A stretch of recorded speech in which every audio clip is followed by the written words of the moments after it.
Mayong gabi kanatong tanan mga igsoon diha sa atong mga regular nga viewers dining atong bulaton mao ang liso sa kinabuhi. Inaot pa nga kitang tanan mapanalanginan niini kay tungod ang atong pagtuon dili pagtuon sa pulong sa tao kun dili pagtuon sa pulong sa Dios. Karong gabi una akong sentro po sa pag topic bahin sa mga magawali apan kini sa igo punis tanang mga Kristohanon nga nagpaminaw sa maong wali o nagkinabuhi nga Kristohanon nining atong panahon. So ako kang giawhag nga atong ablihon ang atong mga balaang kasulatan sa 1 Timoteo 4 versikulo 1 ngadto sa 5. 1 Timothy chapter 4 verse 1 to 4. Nagaingon ang pulong sa Dios og ang espiritu sa tin-aw nagapahayag nga sa kaulihang mga panahon adunay managpamiya gikan sa pagtuo tungod sa ilang pagtagad sa mga malimbungon nga espiritu o sa mga tuluuhan sa mga yawa. Pinaagi sa mga pagminaot sa mga taong bakakon kinsang mga kaisipan nga paso nga daw pinaagi binagang buthaw.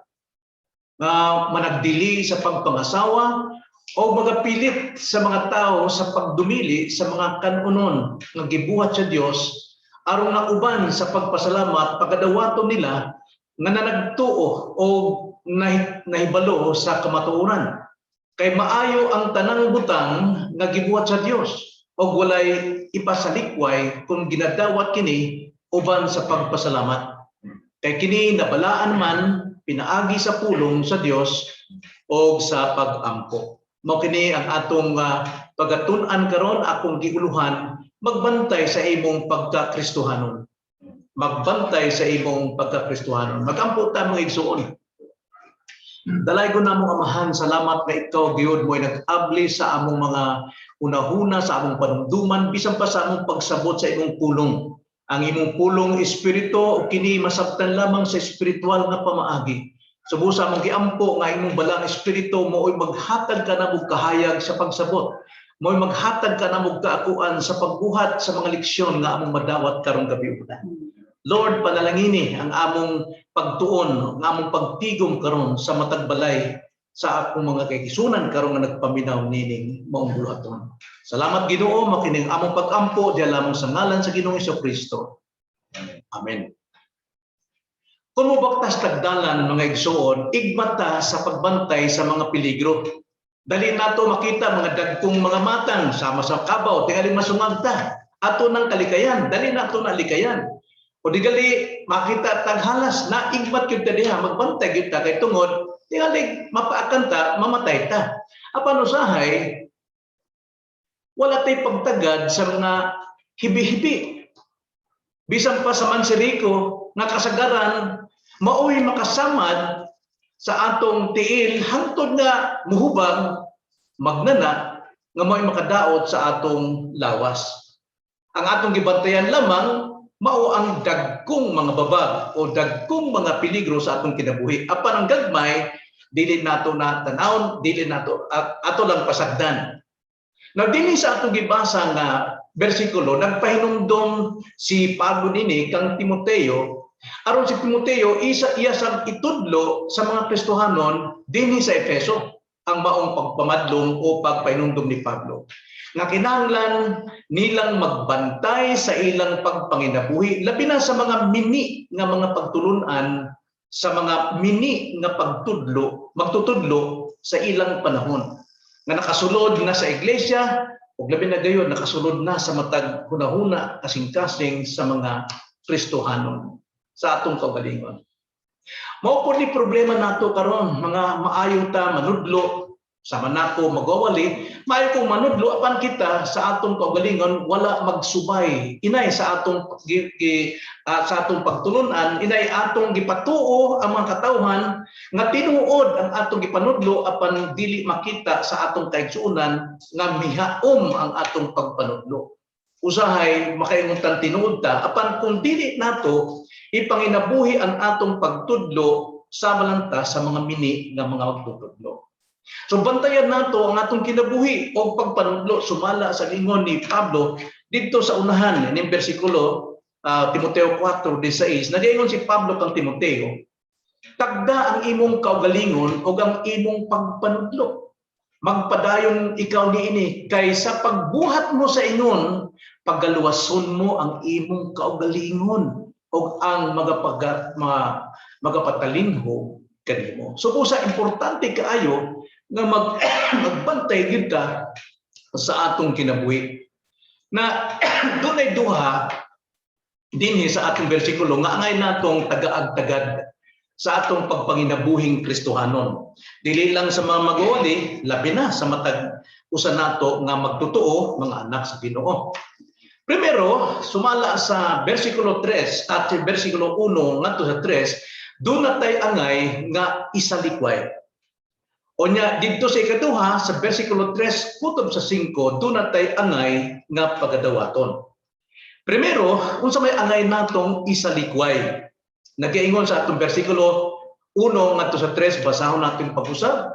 O ang espiritu sa tin-aw nagapahayag nga sa kaulihan mga panahon adunay managpamiya gikan sa pagtuo. Kuyaw ni mga tinuod nga magtotoo apan mobiya sa pagtuo kay tungod mao kini ang sunod. Tungod sa ilang pagtagad sa mga malimbungon nga espiritu o sa mga tuluuhan sa mga yawa. Pinaagi sa mga pagminaot sa mga taong bakakon, kinsang mga kaisipan, mga paso nga daw pinaagig binagang uthaw.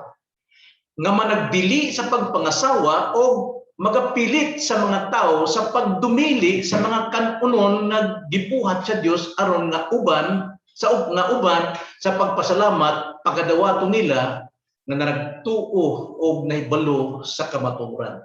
Kining pulunga maigsoon mao ni kahuyang nitong panahon ni Pablo sa Efeso. Apan sa ato karon dili sama sa ilang kahuyang niadto kundi sa ato karon do na pud tay kaugalingong kahuyang tungod sa atong kahimtang o atong lugar na dunay mga angay mga konteksto. So unsay angay natong isalikway? Primero ang pagtulun-an nga bakat. Pagtulun-an sa mga mini nga magtutudlo. Unya disaman magikan mo ni kuyaw, disaman magikan kining pagtulun-an sa mga mini o sa mga magtutudlo nga wa gyud mosibo sa ilang kinabuhi. Nagaingon ng bersikulo 1, kini nagikan diha sa unsa man sa pagtagad sa mga malimbungon nga espiritu o sa mga tuluuhan sa mga yawa. Kuyaw kayo ni kay kanang limbong, kanang mini nga pagtulun-an gikan gyud na sa malimbungong espiritu nga mo'y nagdikta kaniya o kana tuluuhan sa mga yawa. Busa daghay mga tinuod nga Kristohanon mobiya gyud sa pagtuo tungod makasabot man sila og tinuod ug bakat ang pagpanudlo. Kay tungod do naman sa kaugalingong espiritu. Kay sumala pa sa Galacia 4:6, nakitang mga anak sa Dios gitagaan ta sa espiritu sa iyang anak dinhi sa atong kasing-kasing aron maoy magtudlo nato nga moila sa Ginoo, motawag og amahan og moila sa mga pagtulon-an mini. Mga pagtulon-an sa mga yawa. Og nag-ingon sa bersikulo 2, pinaagi sa mga pagminaot sa mga taong bakakon kinsang mga kaisipan nga pasok nga daw pinaagig binagang uthaw. So may pasbot nga na. Kada bang pareho ba ng sundang, magpanday kag sundang, imong bagahon na, bagahon ni mga imong nang tiltilon hangtod mahimong sundang, apan ka ng sundanga, gabok pa na. Dali pa na magibang, dali pa mabalik. So busa, papagahon busab, unya hantod nga mubagan ni subhan dito sa tubig aron nga gahi gud niya mahimong still ang maong uthaw. Sama pod sa mga pagtulun-an usahay ang mga tao mura og gisubhan ang ilang kahunahuna sa mga minining pagtulun-an mo na mugahi gyud mutig-ag gyud ang ilang pagpaminaw. Ang ilang konsyensya gigapusan sa mainit nga putaw. Mo nay kuyaw kay tungod kini gikan sa pagtulun-an sa malimbungong espiritu o sa patulun-an sa yawa.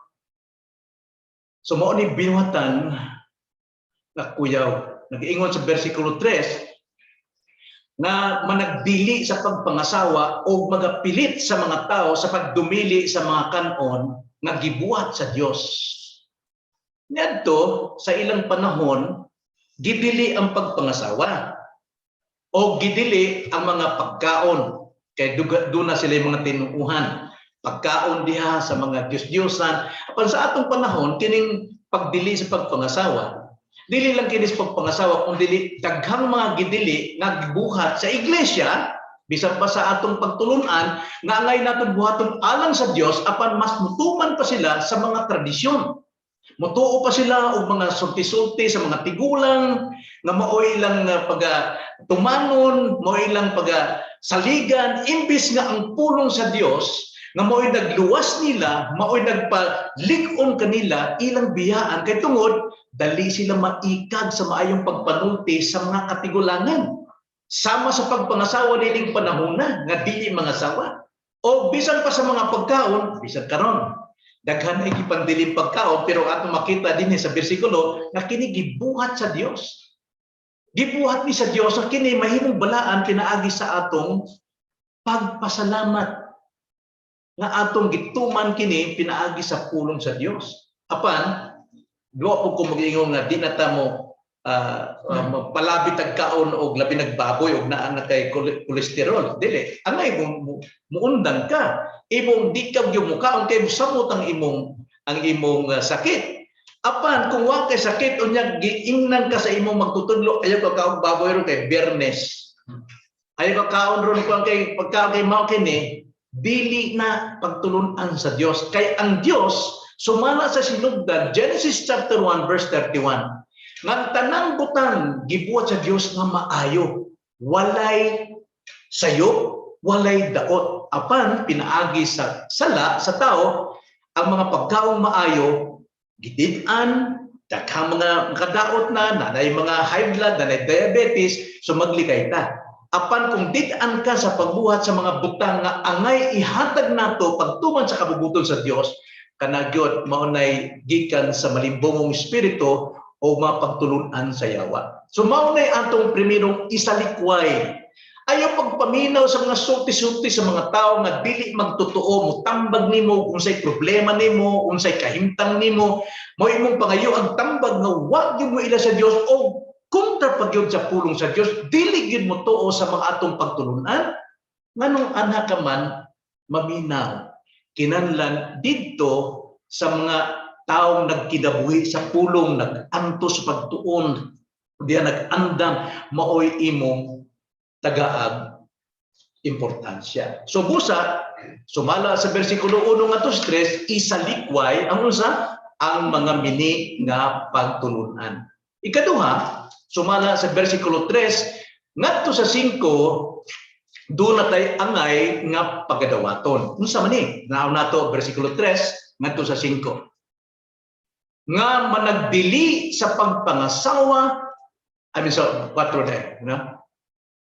Abisan pa sa 3, nga managdili sa pagpangasawa o magapilit sa mga tao sa pagdumili sa mga kanon nga gibuhat sa Dios aron nga uban sa pagpasalamat pagadawato nila nga nagtuo og nahibalo sa kamatuoran. Kay maayo ang tanang butang o gibuhat sa Dios o walay ipasalikway kung ginadawat kini uban sa pagpasalamat kay kini nabalaan naman pinaagi sa pulong sa Dios. So doon na tayo sa likway kay itong daotan labi na ang mga pagtulon ang bini pero karon doon na tayo angay pagadawaton mao ang mga panalangin sa Dios. Panalangin sa Dios. Unya ang panalangin sa Dios dili gikan sa ba sa mga taong way pagtuo sa Dios, kundi ang panalangin sa Dios gikan sa iyong pulong angay natong matun-an. Kung atong basahon ang 1 Timothy chapter 4 verse 3, Dios maoy nagbuhat sa unsa? Sa material na butang. Tanaw, nagaingon dinhi dito sa tunga-tunga, gibuhat sa Dios aron na uban sa pagpasalamat pagadawaton nato nila nga nagtuo og nahibalo sa kamatuoran. So atong dawaton nga tanang butang maayo. Sumala sa Genesis chapter 1 verse 31 nagaingon, og nakita sa Dios ang tanang butang nga iyang gibuhat, og tan-awa kini maayo kaayo, og dihay kahaponon, og dihay kabuntagon, adlaw nga ikanom. Tanang butang walay daot. Tanang butang angay natong pagadawaton kay gibuhat ni sa Dios nga maayo, pinaagi sa kamatuoran nga atong nasabtan. No? Apan kining tanang maayo nababaga ni tungod sa sala. Kay ang tao misupak sa kababuton sa Dios, busa miabot kanato ang mga sakit, ang pagkatigulan, mamatay ta, mabot ang kamatayon, mabot ang mga problema, sundaghay gidili. Na ang Biblia dunay gidili. Apan maoy atong pagapaminawon, apan ang gidili sa mga magmimini, tinanlan atog yon sabton pag-ayaw. Kaya ang Dios wala gyud siya gidili. Dios ikaduha, ang primero ang Dios ang nagbuhat sa tanang material na butang. Ikaduha ang Dios nag-endorso kanato. Maoy nagtunol kanato bahin sa mga material nga butang. Versikulo 4. Kay maayo ang tanang butang nga gibuhat sa Dios og walay ipasalikway kung ginadawat kini uban sa pagpasalamat. So makita nato nga wa ko'y gihatag ang Ginoo nga kontra sa atong kinabuhi, kontra sa atong lawas. Iya kining giendorsyo, kinahanglan lamang nga ang atong yung pagsalig, pagtuo, naalam yun, nakapunting lang yun sa atong Diyos. Ikatulo, sa versikulo 5, Diyos nagbalaan sa mga material. Nagaingon, kay kini, nabalaan naman, pinaagi sa pulong sa Diyos o sa pag-ampo. Kung sa may pasabot nga mabalaan itong mga pagkaon, pinaagi sa pulong sa Diyos. Ang pulong pa sa Diyos mo ay makapabalaan na sa pagkaon, na ang pulong sa Diyos, Biblia man. Ato ba nang ibutang ng mga Biblia sa atong pagkaon? Mabalaan ka na, mabalaan. Dili. Ambot pasabot, balaan, pagbuwag. No? Consecrate, ang paggahin. No? So pinaagi sa pulong, mantigot ang mugahin, o unsay maayo, o unsay dautan nato. So busa kung doon tay kaalam sa kamatuoran nga atong igahin katong dili makaayo kanato o katong igahin nato tong maayo alang kanato kana gibalaan. Gibalaan pinaagi sa pagpanudlo sa pulong sa Dios. Sa kalit ka istorya, gibalaan sa pulong sa Dios. So busa kinahanglan na ini nato ang pag-ampo, ang pagpasalamat. Dili ta makapaspasalamat lang sa Dios basta mingon tag salamat Ginoo. Kinahanglan kinasing-kasing dunay pag-ampo sa atong hugot ng kasing-kasing sa atong pagpasalamat. Sa bisan pa sa atong pagpasalamat ipaagi nato og pag-ampo, labi na sa paggahin nato og haid dautan og hain og maayo. Hain ang dili mahimo sa imong lawas kaduna kay baletian og hain maayo sa imong lawas nga kabaskog nimo. Kinahanglan gyud na ang pag-ampo. Kay kung muampo kita maigsuon, mutubag yun ang Ginoo, o ang Ginoo yun, sa iyang kabubuton, kita pagabalaanon sa atong pagtuman, sumala sa iyang pulong. Busa nag-iingon sa Jeremiah, versikulo 29, Jeremiah chapter 29, versikulo 12, matus 13, nag-iingon, og kamo panggilaba kanako, managpanggilaba kanako og kamo mo adto og manag-ampo kanako og ako magapatalinhog kaninyo. Tanawa? Moampo gali ka, mo patalinhog gyud ang Ginoo. Og kamo bersikulo 13 og mangita kanako og makakaplag kanako. Sa dihang nga kamo mangita kanako uban ang inyong bug-os nga kasing-kasing. So atong pagpangita sa Dios pinaagi sa atong pag-ampo kinasing-kasing dili kay balan. Ay salamat ang Ginoo mo kay bawri ni. Kini kung tago na siya ang lawas be, kausara man hindi. Ayaw kinasing-kasing. Lord, gihidlaw mo ko ni Ginoo. Apan kibalo kong maayo ni, apan sa akong lawas karon gidid-an ko doktor. Lord, pero gusto ko mo kaon, Lord, bisag gamay lang. Panalanginin taon. Kana kinasing-kasing ba? No pag-ampo. Mingon ng Ginoo, mutubag siya. Kaya mo na yung saad. Versikulo 33, Jeremiah 33 verse 3, nagingon, tawgon mo ako, kung sa ingon sultan niya, o ako mutubag kanimo. O magapakita kanimo og dagkong mga butang, og malisod nga wala mo hibaluwi. Kanang butang nga, wata kay balo, mga butang na itubag sa Ginoo, wata makita. Apan pinaagi sa atong pagtawag, pagampo, kinasing-kasing, bisan pa og katong gihitlaw ka, karon ka, bisag gamay lang, nagingon niya, magapakita kanimo og dagkong mga butang og malisod, wala nimo hibaluwi. Dunay grasya ang Ginoo. Apan kung sobra sa nimo mamatay gid ka. Kay imo mang sikyo tawag baboy na high blood ka. So ang pasabot ni ini mga igsoon, nining atong pagtulunan. Daghang mga magtotoo o mga Kristohanon nga naluwas pinaagi sa pagtuo sa Dios. Nga nagkinabuhi nga balaan pinaagi sa pagtuo sa pulong. Namatarong pinaagi sa pagtuo sa kamatayon ni Kristo. Apan karon nagsubay o nagkinabuhi sa dili Dios nun nga mga pagtulunan. Kita ra mo nagpangita o dakong maot sa atong kinabuhi. Kay kita na kay balunas kamatuoran, magsubay tas kamatuoran, magduol ta sa Dios nga dunay kinasing-kasing nga pag-ampo, nga tiyak kitang tabagan. So unsa may but pasabot ni ini, unsa may leksyon ni sa atong kinabuhi. Kanato karon nga mga tinubos na sa Ginoo. Musalig ba ta sa mga tinuuhan sa mga tao, mga tradisyon? Musalig ba ta sa pagtulunan sa mga wala musibo sa pulong sa Dios, bisan pag tinuod nga magwawali? Adto ta sa paghigugma sa Dios. Unsa may paghigugma sa Dios, may igsoon? John 14:15 nagaingon, kung nahigugma kamo kanako, inyong pagatumanon ang akong mga puno.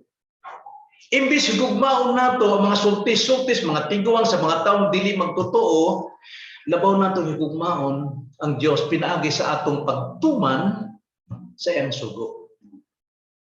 Versikulo 21, mo lang gyapon sa 14, unsay gisulti, may igsoon.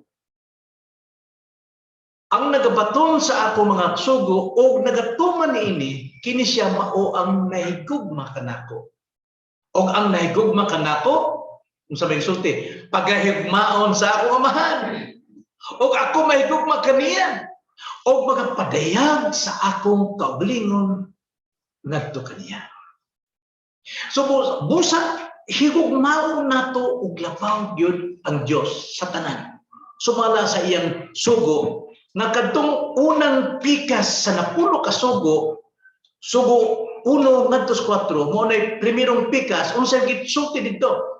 Marcos 12:30 nagaingon, og higugmaa ang Ginoo nga imong Dios sa tibuok mong kasing-kasing o sa tibuok mong kalag o sa tibuok mong salabutan o sa tibuok mong kusog.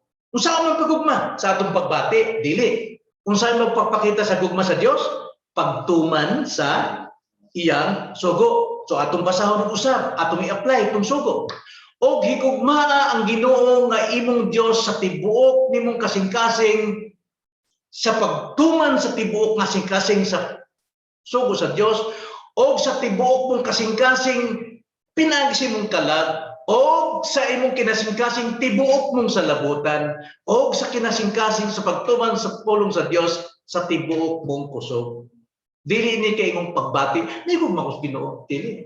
Ang tirong nga paghigugma sa Ginoo, kadtong nagtuman ta sa iyang pulong. So mas labaw natong higugmaon ang mga pagtuo, mas labaw ba natong higugmaon ang mga pagtuo sa tao? Dili. Mas labaw ba natong higugmao ng sulti-sulti sa mga tao? Dili. Sa katapusan ng igsoon, higugma ang Dios labaw sa tanan. Mao kini ang pulong sa Dios, magampo ta mga igsoon. Kamahanan namo amahan, salamat sa imong pulong mo'y nagtudlo ka namo sa pinaw nga among katungdanan sa pakigugma kanimo dili sa among pagbati, dili sa among pagbati sa kasing-kasing, kundi dili sa pagtuman sa imong sugo nga among nasabtan, nga giwali, nga gitudlo, nga among gipasa, nga among yung panginabuhi ang among nasabtan nga sugo nimo sa among matag usa kinabuhi. Salamat Lord nining imong pulong karong gabion. Mo kining among pag-ampo diha namo sa ngalan sa Ginoong Kristo. Amen.